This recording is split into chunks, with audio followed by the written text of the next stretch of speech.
Ex-girlfriend, who betrayed me with my brother before our wedding, reaches out 12 years later. So, I guess I should start by saying I'm a 47-year-old guy who's finally getting married to this amazing woman I've been dating for the last 4.5 years. Her name's Jess, she's 34, and honestly, she's the best thing that ever happened to me. We're supposed to get married in less than a week, and while I should be over the moon, I've got some serious history that's been weighing on my mind. See, this isn't my first time going through the whole wedding prep thing. Nope. I almost got married once before, like 11 years ago, to my ex, Lily. We were together for nearly 10 years, which is kind of wild now that I think about it. We met back in high school, did the whole young love thing, and even lived together for 5 years. Everyone thought we were perfect for each other, and yeah, I thought so too. I was totally ready to marry her, you know? Like, we were practically living like we were married already, but, uh, things didn't go as planned. And by didn't go as planned, I mean the whole thing blew up in my face in the worst way possible. It still feels weird talking about it, but I guess I need to get it out there, especially with everything that's happening now. So, here's how it went down. My ex Lily and I had everything set for the wedding. I'm talking about the venue, the dress, the cake, all that stuff. My family was super excited because they loved her, and we had been together for so long that she was basically already part of the family. My mom was over the moon about finally having a daughter-in-law, and my dad was just glad I wasn't screwing things up like I usually did. The night before the wedding, Lily suggested I stay at a hotel instead of at home. She was really into all those superstitions, like the one where you're not supposed to see the bride before the wedding because it's bad luck. I didn't really believe in that stuff, but I figured, what the hell, it's her day, so I'll just do what she wants. Plus, it was supposed to add to the whole excitement, right? Anyway, I'm at the hotel, just chilling, trying to wrap my head around the fact that I'm getting married the next day. But then, I remember I left my shoes at home. Yeah, I know, who forgets their wedding shoes? Well, apparently I do. So I head back home to grab them. It was already late, like around 10 p.m. or something, but I figured I'd be in and out in a minute. When I get to the house, everything's dark. And that's weird because Lily never turns off the lights, even if she's just leaving the room for a minute. She's always been super scared of the dark. I thought maybe she went to bed early, trying to get her beauty sleep or whatever, so I didn't think too much of it. I went straight to the bedroom because that's where I left my shoes.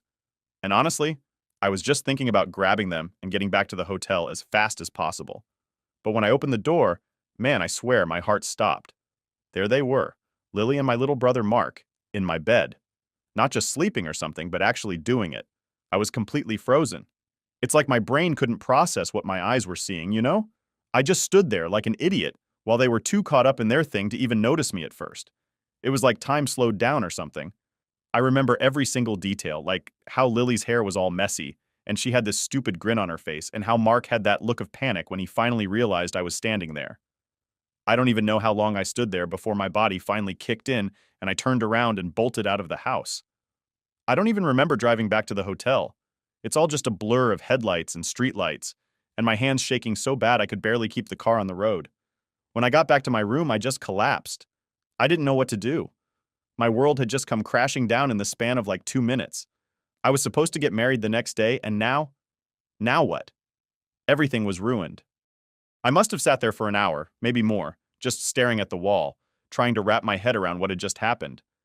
And then, out of nowhere, the tears started. I'm not talking about a few tears. I mean full-on sobbing like a kid who just lost his favorite toy. I cried until I had nothing left, and then I just laid there, numb. I didn't want to talk to anyone. I didn't want to explain what had happened because saying it out loud would make it real. And I wasn't ready for that. I didn't even tell Lily which hotel I was staying at, so she couldn't find me. But she sure tried. My phone started blowing up with texts from her. All these apologies and explanations, but I couldn't bring myself to read them. I didn't want to hear whatever bullshit excuse she had for sleeping with my brother the night before our wedding.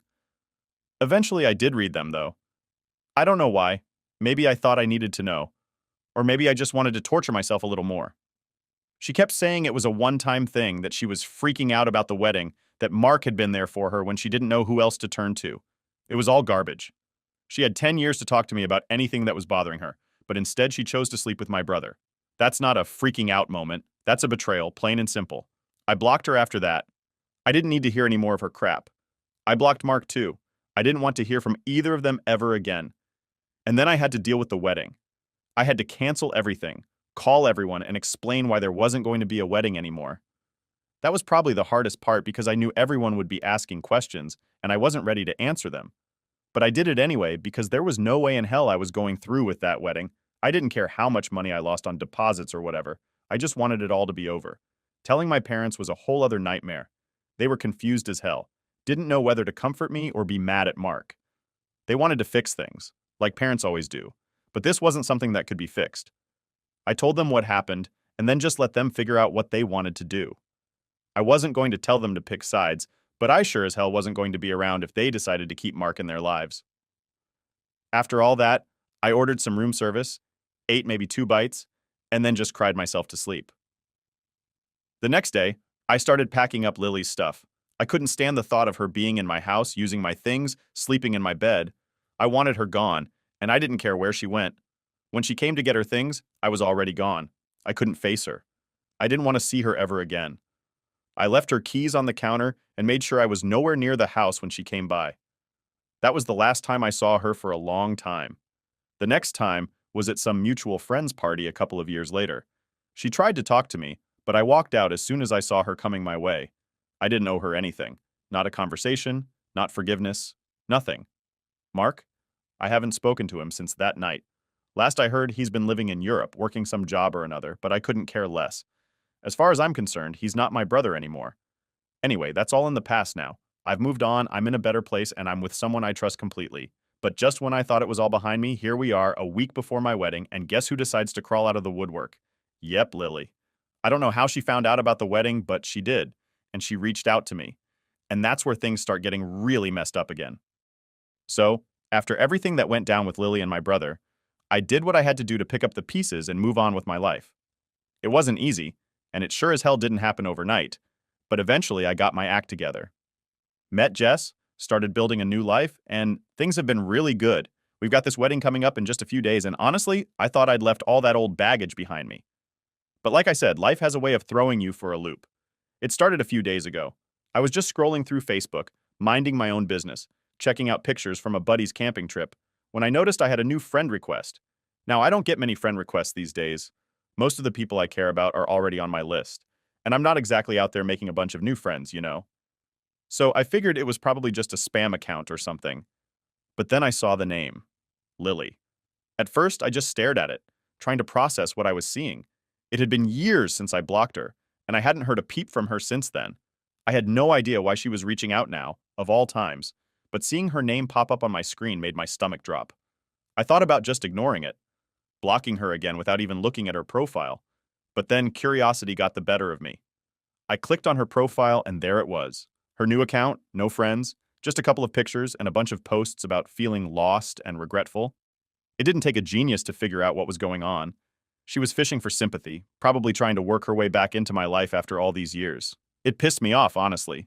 Like, where the hell does she get off thinking she can just waltz back in after what she did? But of course, it wasn't just the friend request.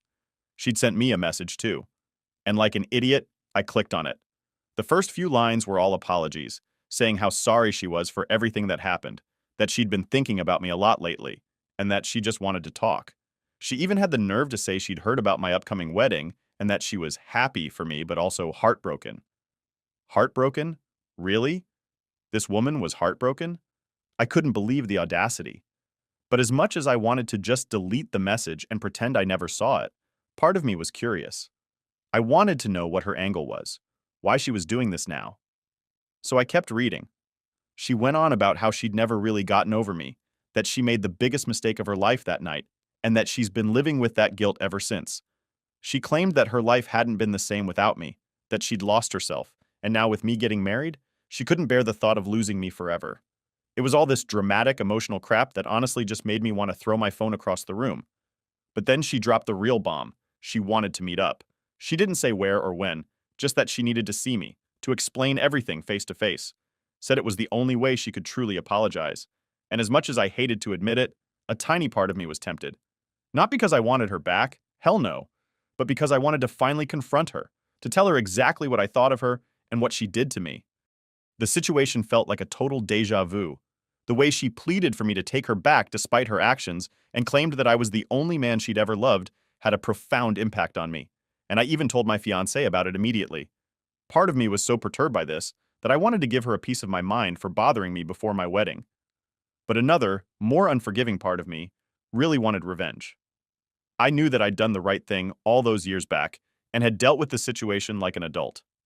However, this time around, I harbored a strong desire to inflict emotional pain on her to the extent that she wouldn't even consider reaching out to me again.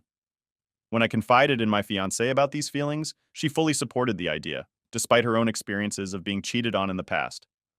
Acknowledging that our relationship wasn't a 10-year one, it still left a painful impact. So she knew how I felt. So this time, instead of just letting it go, we came up with a plan to get revenge and make sure that my ex went through the same heartache that she put me through. This is why a couple of hours after I received her text, I decided to text her back, saying that I was finally ready to talk to her. She expressed her readiness to come to my place immediately, but I suggested she get a room in a nearby hotel. I promised to meet her there the next day to avoid raising suspicions with my fiancé. Throughout this conversation, my fiancé was right beside me, and surprisingly, she agreed to the plan. And so the next day I went to her hotel. At the time we agreed upon, she seemed overjoyed to see me and was actually crying happy tears. But she'd be crying real tears in a couple of minutes. She sat me down and started explaining how she'd been so sorry about what had happened for these past 12 years. I wanted to make it up to me, but didn't know how to get through to me until she heard from a friend that I was getting married again.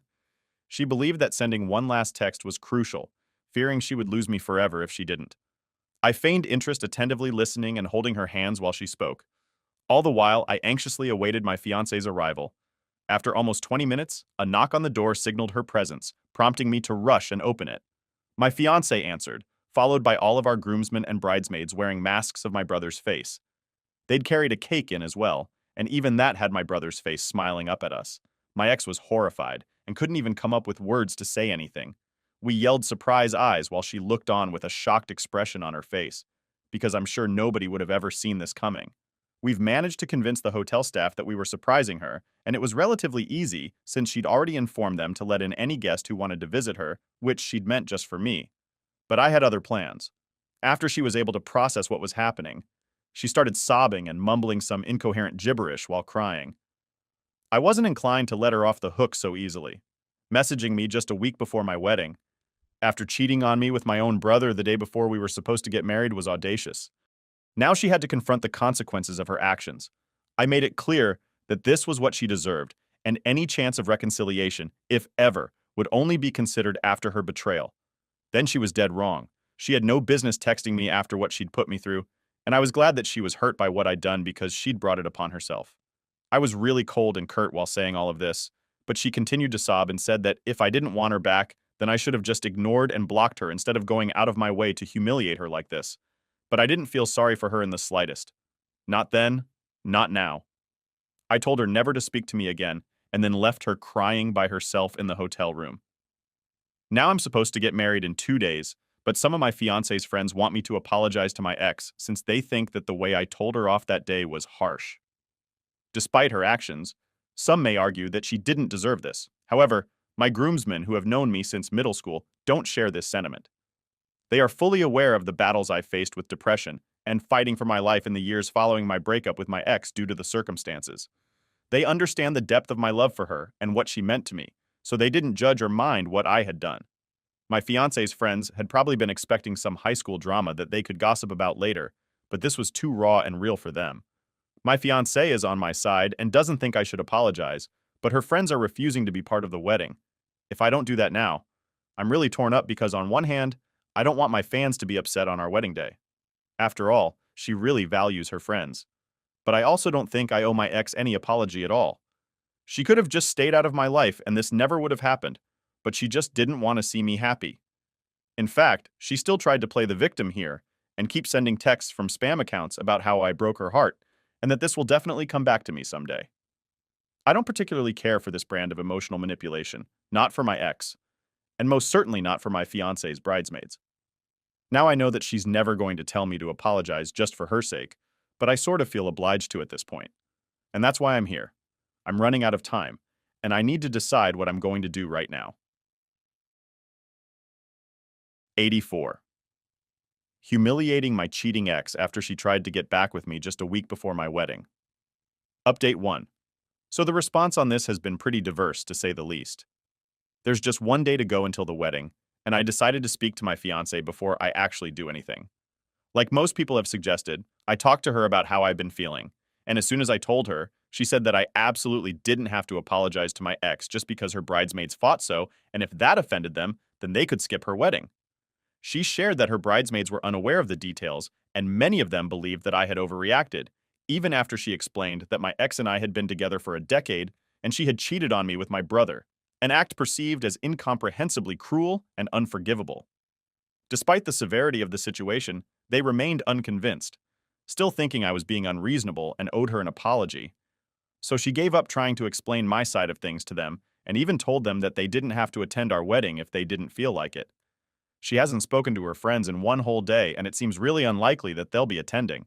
One of them even paid her back for the cost of the bridesmaid dress that she'd bought them all, and she thinks that most of them are going to skip. She's putting up a strong front for my sake, but I know she's hurting since these women have been her friends since high school. My fiancé says she doesn't care, but I know she does, deep down. So I've decided to talk to her friends and try to convince them myself. As for my ex, she has become quite a nuisance. Just a few hours ago, she somehow managed to call me and spent a whole 15 minutes trying to argue. She was insistent on convincing me that I was still in love with her, but just too proud to admit it. Why did she think so? Well, according to her, I went to such great lengths only to humiliate her. So it's obviously meant that I still did have feelings for her deep down. Yeah, she's right. But those feelings are of hate and disgust. For whatever reason, she believes. I just wanted to see her one last time, which is why I'd held her hands while she was talking. But honestly, that was just a shocker. Even more, I literally laughed in her face while talking to her, hoping that she'd get the hint. But she kept on blabbering about how we were soulmates and that I needed to call off the wedding before I made a huge mistake. Truly, the sole reason I'm considering any of this is to prevent her from making any regrettable decisions. I've been attempting to contact her parents to facilitate her removal, but so far I haven't succeeded in reaching them. Consequently, I'm patiently waiting for their response. Once they step in, I'll finally be able to part ways with her for good. Don't get me wrong, I still hate her, but I also don't want her to hurt herself. I'm not that inhuman. Update 2. Hey guys. So we're officially married now. It's been a couple of days since the ceremony, and I still can't believe it. She's now my wife. I'm thrilled, but unfortunately there's still sad news. Her friends ended up not showing up to the wedding despite my attempts to get them to come. I personally called each one of them up to explain why I'd done what I'd done and why I didn't want to apologize. But they didn't care much for it. Even when I asked them to attend, just for my wife's sake, they weren't too hot on it. And that just seemed bizarre to me because I surely attend a friend's wedding, even if I didn't particularly like the person they were getting married to. I only learned the real reason yesterday when my wife finally confessed that she'd had a feeling her friends wouldn't attend. Whether or not I apologized simply because of the fact that she'd refused to do what they'd asked of her and had disagreed with them. They didn't like that one bit and believed that they were all one unit, so they always needed to have a united front. These friends from high school had been part of her life for a long time, and despite managing to keep the friendship intact over the years due to a lack of significant disagreements, this was the first time their bond faced a serious test. In this instance, she chose me over her friends, a decision that didn't sit well with them. She confessed to feeling a bit upset about the situation, but was too embarrassed to admit it, considering the whole situation to be juvenile. I didn't mind though, since, at least now, I was sure that this wasn't really my fault, and her friends were just self-centered. My wife even said that part of her was glad that they'd refused to attend because she could finally stop trying to fit in all the damn time and could live life on her own terms without constantly having to seek her friends' approval. So that was good for us, I suppose. Also, my ex's parents finally responded to me on the evening before my wedding. I explained to them hurriedly what their daughter had tried to do and how they needed to get to the hotel she'd been staying in and take her back with them for her own safety because she was being really psychotic and delusional. I didn't feel it was appropriate for her to be left alone. It turns out they were on a hiking trip without network access. However, upon their return, they assured me that they would come to take her back as soon as possible and even expressed gratitude for informing them. I haven't received any updates since then, but I presume they successfully brought her back home. Update 3. Hi guys. It's been a week since my wedding, and unfortunately, it's been nothing but drama so far. As I mentioned, my girlfriend or her parents hadn't been in touch with me since the last time I spoke to her parents. I'd assumed that they'd take her home, but apparently not. 2 nights ago, there was a knock at our door, and since it was really late, my wife and I had no idea who it could be because we weren't expecting anyone. I made the mistake of opening the door before looking through the cameras, and when I opened up, my ex pushed past me and walked in with her bags. My wife was sitting on the couch and literally sprang to her feet as soon as my ex walked in. I was about to ask her what she was doing in my house, but before I could say anything, she told me that she was here to stay. She told me that her parents had come to bring her home a few days back, but she had refused to go since she knew that I would take her back soon. My wife and I were stunned and had no idea how to react because of how crazy all this seemed. She told me that her parents had tried to force it to go back with them, but she'd had a huge fight with them and ended up staying at the hotel. Now she was running out of money and made the decision to move to my place. Her reasoning was that spending enough time with her again might trigger memories of the past and leave me to fall back in love with her. I was utterly perplexed and had no idea how to react due to the sheer strangeness of the situation. My wife tried to speak to her, but she ignored her presence altogether and continued speaking to me, demanding that I let her live with us. I told Rose gently as I could that I was a married man now, and she couldn't just show up here to live with me. But she said that she didn't accept the wedding, so in her eyes I was still unmarried. I couldn't believe that this was happening, but neither did I have the heart to kick her out, because honestly, she seemed seriously unstable, and it appeared to me that she needed help. So I sat her down and told her to wait in the living room while I went to the bedroom with my wife to discuss what we should do next. Thankfully, my wife was also quite sympathetic and knew there was something seriously off about how my ex was behaving. She needed serious professional help and we realized it. I tried to get through to her parents, but they didn't accept my calls and texts back, saying that they couldn't force to come back anymore and she was clearly too psychotic to live with them. Now she was on her own. It was evident that her parents were embarrassed by her, and it was disheartening to witness how they were prepared to abandon their own daughter once they realized she was facing difficulties with no other options left. In response, I called my own parents, and they arrived within half an hour. My ex had fallen asleep on the couch in the meantime, which turned out to be fortunate. Upon my parents' arrival, we decided to take her to a therapist as soon as possible, as her recent actions left us uncertain about what she might be capable of at this point.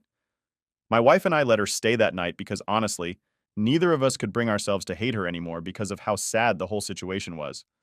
Clearly, something had snapped in her mind, and she needed to be treated for it at the earliest. And the poor woman didn't even have her parents to count on anymore. My parents and I took her to the hospital the next day, and she was still rambling about how she was glad that I was finally coming around and had even started planning our wedding. We brought her to a mental health professional, but she adamantly refused, insisting that she felt perfectly fine despite numerous struggles and complications. The doctors were eventually able to calm her down with medication, including drugs whose names I don't recall following the treatment. She appeared considerably more composed.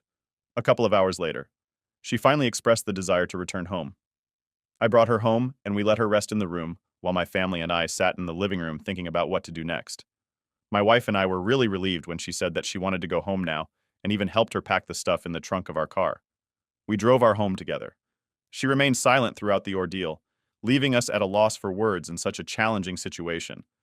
Upon returning home, she apologized to both of us for the trouble she had caused and expressed her shame over everything that had transpired.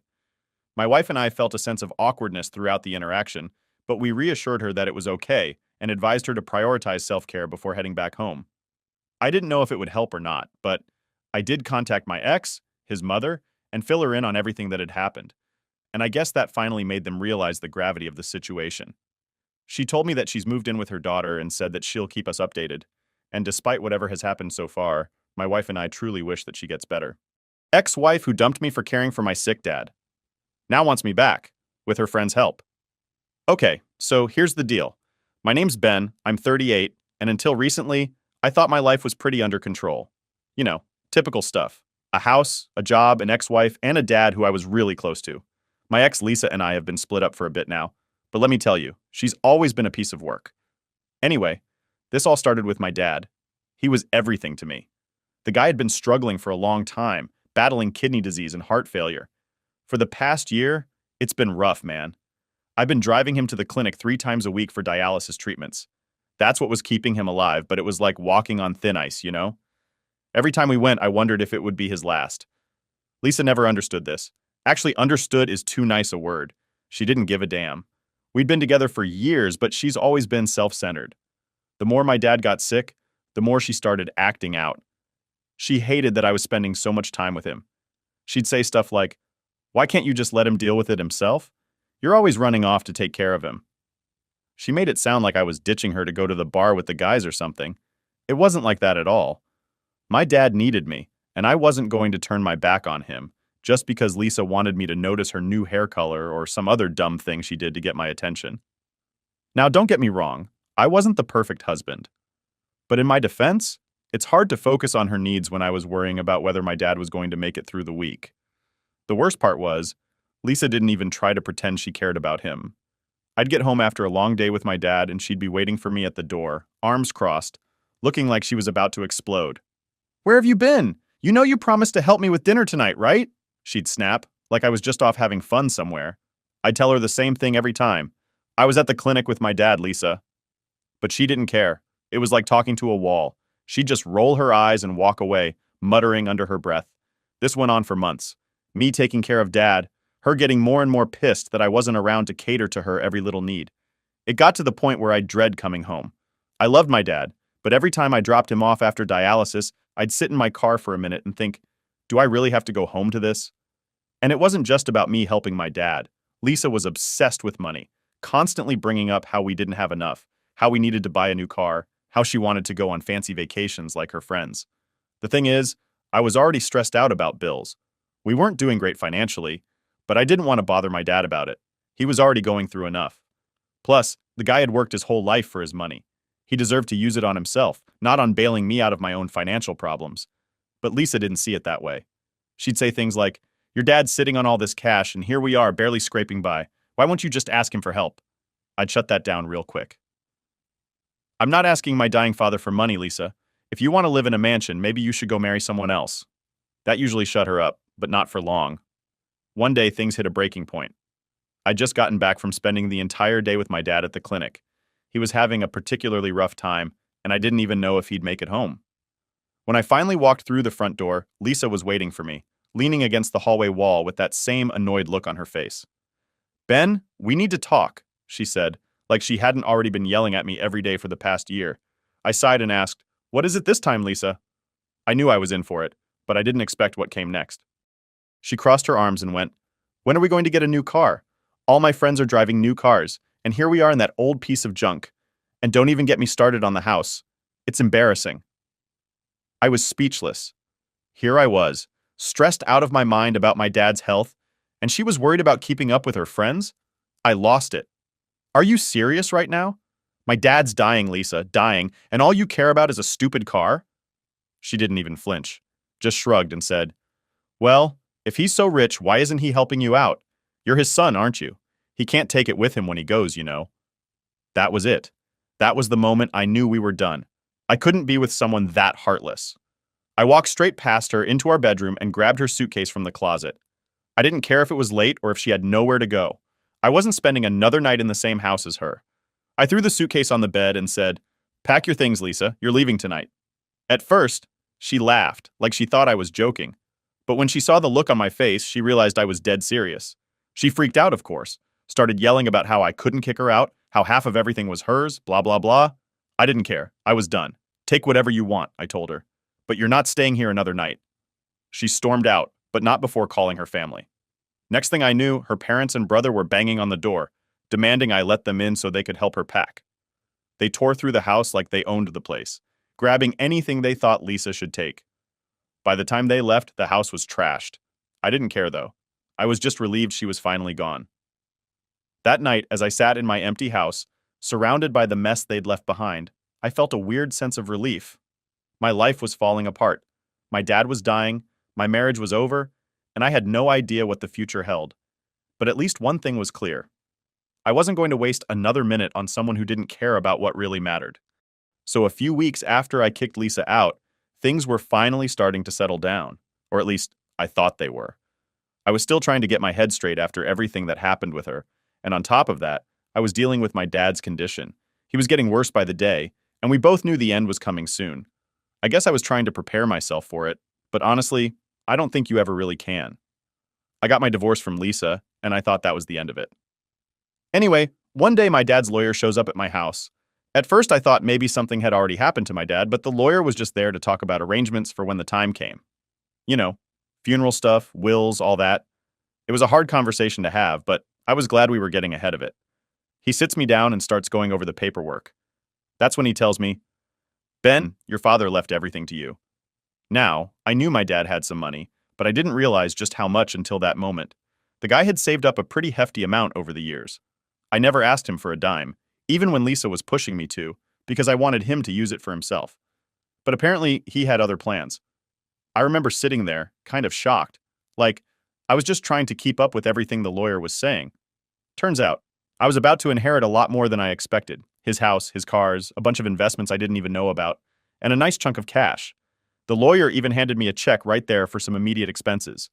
It was a lot to take in. I mean, I went from stressing about paying bills to suddenly being pretty well off. But here's the thing. I wasn't thinking about the money. I was just trying to wrap my head around the fact that my dad wouldn't be around much longer. That's all I could focus on. So after the lawyer left, I was sitting at the kitchen table, just staring at this check. It felt unreal. I couldn't believe it. I kept thinking, my dad really trusted me with all of this. I have to do right by him. So after 2 weeks, my dad passed away, and after I got the call and before I could even process it all, guess who decides to show up? Yep, Lisa. I have no idea how she found out about the money. Maybe she had some sort of sixth sense when it came to cash. All I know is, it didn't take her long to come knocking at my door. And of course, she didn't even bother with any kind of small talk. No, she pushed her way inside like she still owned the place.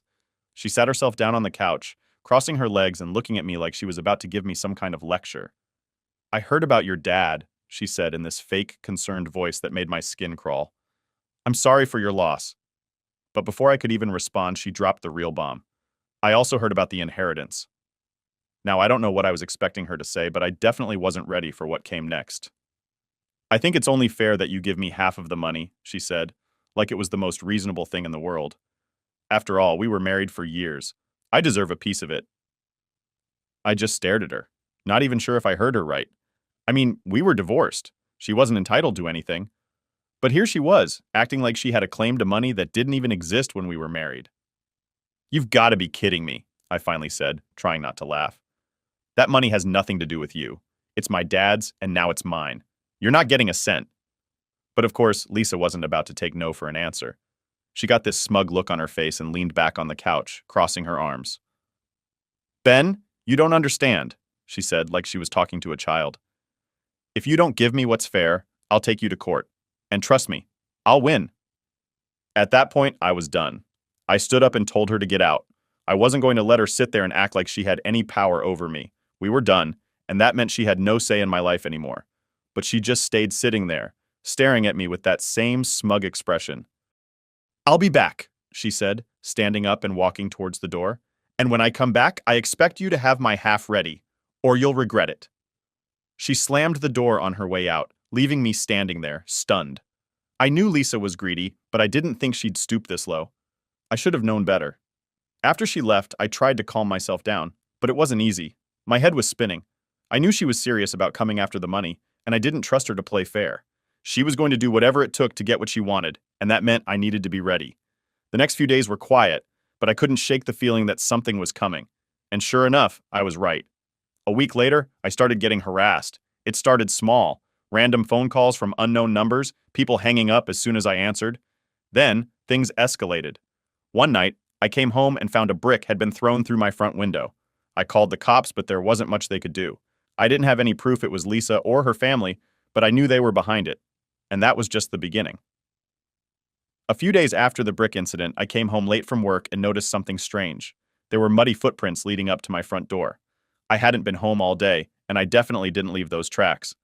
I unlocked the door and walked inside, my heart pounding. The house was a mess. Someone had broken in, gone through my things, and trashed the place.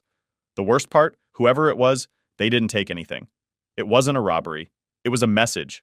I knew this was Lisa and her family trying to scare me, trying to make me give in. But I wasn't about to let them win. I filed another police report, but again, nothing came of it. At this point, I knew I had to be on high alert. Lisa wasn't just going to walk away quietly. She wanted that money, and she'd do whatever it took to get it, even if that meant making my life a living hell. So things had been getting real bad since Lisa found out about my inheritance. I had this constant knot in my stomach, always waiting for the next thing her or her crazy family would do. It was like living in a nightmare that just wouldn't end. One night, I was exhausted from the long day. just doing regular stuff, picking up the kids from school, work, trying to act like everything was normal. But in the back of my mind, I knew things weren't right. I had already replaced the window they smashed, and I thought maybe they'd ease up for a bit, but I was wrong. It was around 2:30 in the morning, and I was dead asleep. I woke up to this loud banging sound. At first I thought it was something outside, maybe the wind knocking something over. But then I heard it again, louder this time. It was coming from the front door. I jumped out of bed, my heart racing, and went downstairs. Whoever it was wasn't just knocking. They were slamming their fists against the door like they were trying to break it down. I peeked through the window and, surprise, surprise, it was Lisa's brother, Jerome. Jerome had always been a bit off. The guy's a hothead, and he's always been way too protective of Lisa, even when she's dead wrong. I knew letting him in wasn't an option, but before I could even think of what to do, he started shouting through the door. "Ben, open the damn door. We know you're in there. Don't make me break this thing down." I could tell he wasn't just here for a friendly chat. The way he was acting, there was no way he was leaving without causing some damage. I could feel the panic building up, but I tried to stay calm. I wasn't about to let this guy intimidate me in my own home. "Get out of here, Jerome! You're not coming in!" I shouted through the door, hoping he'd just leave. But of course, that didn't work. Instead of leaving, I heard the sound of glass shattering. Jerome had picked up one of my patio chairs and smashed it through the living room window. It was like everything happened in slow motion after that. The glass exploded everywhere, and I heard the footsteps as he climbed through the broken window into my house. I had no choice. I ran to the kitchen, grabbed the biggest knife I could find, and stood there, ready for whatever was about to happen. I wasn't trying to be a hero or anything, but there was no way I was going to let him hurt me or my kids.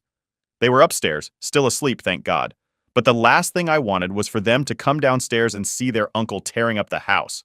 Jerome stormed into the kitchen, his face red and his eyes wild. He looked at the knife in my hand and just smirked. "What, you gonna stab me, Ben? You don't have it in you," he said, stepping closer. I held my ground, gripping the knife tighter. "Get out, Jerome, I'm warning you." But he just laughed and shoved me aside like I was nothing. "You're gonna give Lisa what she deserves or I'll make sure you regret it." That's when I snapped. Everything I'd been holding in, the stress, the fear, the anger, it all came rushing out at once. I lunged at Jerome, knocking him off balance and slamming him into the fridge. He didn't see it coming. We struggled for a few seconds, and I could feel my heart pounding so hard I thought it might explode. But I managed to get him in a headlock and shoved him toward the door. "Get out!" I shouted, half expecting him to fight back harder. But I guess he realized I wasn't messing around anymore. He stumbled through the door, cursing me out as he went, but he didn't try to come back inside. I slammed the door behind him, locked it, and stood there for a second, just trying to catch my breath. My hands were shaking, and I couldn't believe what had just happened. I'd never been in a situation like that before, where I actually had to fight someone in my own home. It was terrifying, but at the same time I felt this weird sense of relief. I had finally stood up to Jerome, and I wasn't backing down anymore. But as soon as I started to calm down, the reality hit me. This wasn't over.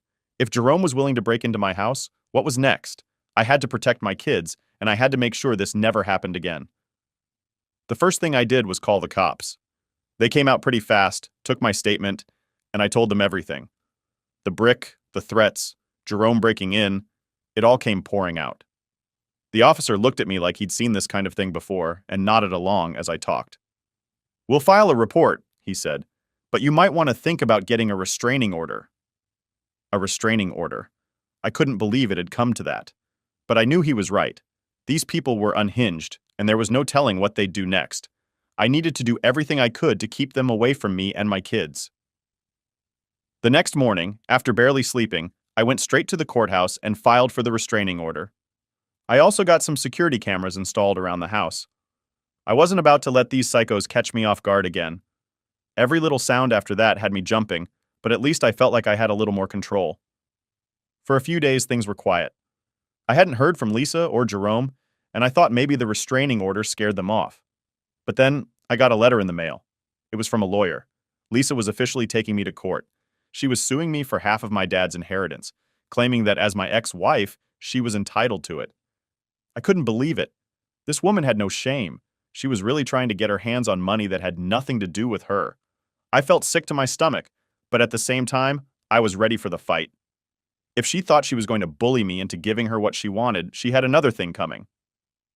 I called my own lawyer and we started preparing. I knew it wasn't going to be easy, but I wasn't about to let her win. I had already lost enough: my dad, my peace, my sense of safety. The one thing I wasn't going to lose was my dignity. The court date was set for a few weeks later, and as the day got closer, I could feel the tension building. Lisa wasn't backing down, and her family was still lurking in the shadows, waiting for their chance to strike. But I was ready this time. I wasn't afraid anymore. This was my fight now, and I wasn't going to let them take anything else from me. I thought things were finally calming down. After filing for the restraining order, dealing with the police, and preparing for the court case, I figured Lisa and her family had to get the message that I wasn't going to back down. I was wrong. Turns out, I had seriously underestimated just how far they were willing to go. It was about a week before the court date, and I decided to take a trip to the cemetery to visit my dad's grave. I hadn't been there since the funeral, and I felt like I needed some time to clear my head, away from all the noise and chaos. The court stuff, the break-in, all of it was wearing me down. Visiting my dad's resting place seemed like a good way to center myself, to remember why I was fighting so hard to protect what he left me. I drove out to the cemetery in the afternoon. The place was quiet, peaceful even. It was one of those spots tucked away from the busy parts of town, with old trees lining the paths and hardly anyone around. When I got to my dad's grave, though, something felt off right away. From a distance, I could see that something wasn't right. His tombstone. It didn't look the same. As I got closer, I realized why. The tombstone was shattered, completely destroyed. There were chunks of stone scattered everywhere, and someone had spray painted on the ground, right in front of the grave. The words were clear as day. The money is hers. Pay up or this keeps happening. I felt like I'd been punched in the gut. Who does that? Who disrespects the dead like that just to send some messed up message? I stood there, staring at the ruins of my dad's tombstone, my hands shaking with anger. This wasn't just about the money anymore. They were going after my dad, after his memory. That's when it really hit me. Lisa's family didn't care about boundaries. They didn't care about respect. They only cared about getting what they thought they were owed. For a second, I thought about just giving in, handing over the money to make it stop. But then I remembered my dad. He worked hard his whole life, saved every penny, and trusted me to do the right thing with it. He wouldn't want me to roll over for these people. No way. I took out my phone and snapped a picture of the scene, my hands still trembling. Then I called the police. Again. I felt like I was on the phone with them every other day at this point. When the officer arrived, he looked almost as stunned as I was. "Wow," he said, shaking his head as he took in the sight. "I've seen vandalism, but this is different." "Yeah," I muttered, trying to keep my voice steady. "It's personal." We walked around the grave and I showed him the spray paint on the ground. The officer scribbled in his notebook and told me they'd increase patrols around the cemetery at night. But honestly, I didn't have much faith that they'd catch these people. It's not like they were leaving any fingerprints or ID cards behind. I went to the cemetery office afterward and paid for a new tombstone. It wasn't cheap, but I didn't care. My dad deserved better than this, and I was going to make sure he had a proper resting place, no matter how many times these psychos decided to mess with it. The whole drive home, my mind was spinning. How far were Lisa and her family going to take this? The thought of them desecrating my dad's grave again made my skin crawl, but I couldn't let them win. I couldn't let them see that they were getting to me. When I got home, the kids were still at school, so I had some time to think. I sat down at the kitchen table, staring at my phone, debating whether to call Lisa. I knew it wouldn't do any good, but part of me wanted to scream at her, to demand she stop all this. But then again, that's probably exactly what she wanted. She wanted me rattled. She wanted me desperate enough to pay her off. Instead, I sent her a text. I kept it simple. "You're disgusting. Vandalizing my dad's grave? You've hit a new low. This won't work. You're not getting a dime." She didn't respond. No surprise there. I imagined her sitting with her family, plotting their next move, laughing about what they'd done. The more I thought about it, the angrier I got. But I couldn't let my anger control me. I had to stay focused on the court case, on making sure I had all my facts straight, so Lisa didn't have a chance in hell of winning. A few days passed, and things were quiet. No phone calls, no bricks, no creepy messages taped to my front door. It was almost like they were waiting for something, and that made me even more nervous. The court date was coming up fast, and I knew they were gearing up for a final push to break me. The night before the court hearing, I could barely sleep. Every little noise in the house made me jump. I kept imagining Jerome smashing through another window or worse, showing up at the cemetery again to destroy the new tombstone I'd ordered. But morning came, and nothing happened. No more vandalism, no more threats, just silence. When I walked into the courtroom the next day, there was Lisa sitting with her lawyer. She didn't even look at me, but I could feel the tension radiating off her. This was it. We were finally going to settle this in front of a judge. As the hearing started, her lawyer tried to paint me as this greedy, selfish guy who was hiding my dad's money from her. He claimed that, as my ex-wife, Lisa was entitled to half of the inheritance, even though our divorce had been finalized long before my dad passed away. But my lawyer was ready. He pointed out that Lisa had no legal claim to the money. It was all left to me, and there was no provision in the divorce agreement that gave her any rights to it. The judge listened to both sides, nodding every once in a while, but his expression never changed. And then it was over. The judge ruled in my favor. Lisa wasn't getting anything. I could see the anger in her eyes as the judge delivered his decision. She stood up, glaring at me from across the room. I thought she might explode right there in the courtroom, but she just turned and stormed out, her lawyer trailing behind her. I won the case, but I knew this wasn't the end. Lisa wasn't the type to give up so easily. She'd be back, and I had to be ready for whatever came next. So I won in court, right? You'd think that would be the end of it. I mean, the judge ruled that Lisa wasn't getting a dime of my dad's inheritance, and honestly, I thought that would finally shut her up. But no, I should have known better. With Lisa and her family, nothing is ever simple. Even with the legal win, they weren't done making my life hell. The first sign that things weren't over came just a couple days after the court ruling. I'd just gotten home from work, and the kids were with their mom for the weekend. It was one of those rare moments where the house was quiet, and I could actually sit down for a second. I made myself some coffee, sat down on the couch, and for the first time in what felt like months, I actually started to relax. That peace didn't last long. Around 7 p.m., my phone buzzed. It was a text from an unknown number. At first, I thought it was a spam message, but when I opened it, my heart sank. You may have won in court, but this isn't over. You'll pay one way or another. I knew right away it was from Lisa or one of her family members. I could feel the anger boiling up again, but I tried to push it down. It was just another empty threat, right? They were mad they lost in court and were trying to scare me. I told myself it was nothing, that they couldn't touch me now. But deep down, I knew better. The next couple of days were weird. I started noticing strange things around the house. Small stuff, like things being moved around. I'd come home and the back gate would be wide open, even though I always made sure to lock it.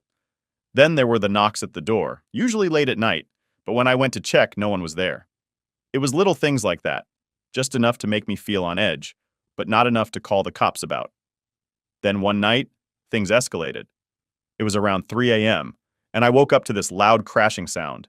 It was like someone was throwing rocks at my house. My heart was pounding as I jumped out of bed and looked out the window. Sure enough, there were a couple of figures standing in my front yard, throwing bricks at my house. They didn't even care that I might see them. They wanted me to see. They wanted me to know it was them. I grabbed my phone and dialed 911 as I ran downstairs. I wasn't thinking straight, just running on adrenaline. By the time I got to the front door, I saw them speeding off in a black car. But they didn't just leave me with broken windows. They'd spray painted the front of my house with the word thief in giant red letters. When the cops finally showed up, I felt completely drained. I was pissed off, but mostly I was tired. Tired of the threats, the damage, the constant harassment. The officers took my statement, but again, there wasn't much they could do. They told me to install more security cameras, file for another restraining order, the usual stuff, but none of it felt like enough. That was the night I realized Lisa and her family were never going to stop. I had tried to play by the rules, to go through the courts, to get the restraining orders, but none of it was working. They didn't care about laws or boundaries. They were going to keep coming at me until I gave them what they wanted, or until they pushed me to the edge. The next morning, I went out to clean up the mess. There were pieces of brick scattered all over the front yard, and the spray paint was still glaring at me from the front wall. Thief! It was almost funny at this point, considering they were the ones trying to steal from me. As I was cleaning up, my neighbor, Mr. Rayner, came over. He's this old guy, probably in his late 70s, and he's always been friendly with me. We didn't talk much, but he'd wave when I was out mowing the lawn or say hi if we ran into each other at the grocery store. He looked at the damage and shook his head. Damn shame, he said. Saw them doing it last night, but I didn't want to get involved. I sighed, rubbing my forehead. Yeah, I don't blame you. This whole thing's been a nightmare. Mr. Rayner nodded, then paused like he was thinking about something. You know, Ben, he said slowly, I've got an old friend in town who used to be a private investigator. He might be able to help you. Look into these people, see if there's anything you can use against them. At first, I wasn't sure. Hiring a PI seemed like something out of a crime show, not real life. But at that point, I was desperate. I needed to do something. So I told Mr. Rayner I'd think about it. And the next day, I gave his friend a call. The PI, a guy named Mike, came by the house the day after. He wasn't what I expected. Just a regular-looking guy, not the trench coat-wearing type you see in the movies. We sat down and I told him everything. The harassment, the court case, the vandalism. I didn't leave anything out. Mike listened quietly, nodding as I talked. When I was done, he said, "Sounds like these people won't stop until they're either scared off or locked up. Let's see what we can dig up on them." Over the next week, Mike did his thing. He followed Lisa's family, looked into their backgrounds, and even did some digging into their finances. What he found wasn't shocking. Turns out Lisa's family was deep in debt. They were desperate, and the inheritance was their way out. But the most interesting thing he found was a record of some shady dealings Lisa's brother, Jerome, had been involved in. Nothing concrete, but enough to get the police more interested. Armed with Mike's info, I went to the police again, and this time, they actually took it seriously. They started investigating Jerome and the rest of the family more closely, and within a few weeks, they found enough evidence to charge him with multiple crimes, including vandalism, harassment, and even some fraud stuff. When Jerome was arrested, everything changed. The harassment stopped. The bricks, the phone calls, the threats, all of it just disappeared. Lisa and her family went quiet. I guess they finally realized they were in too deep. It wasn't the ending I expected, but it was the one I got. After Jerome was taken down, Lisa stopped coming after me. She didn't have the backup anymore, and I think she knew she was out of options. For the first time in months, I felt like I could breathe again.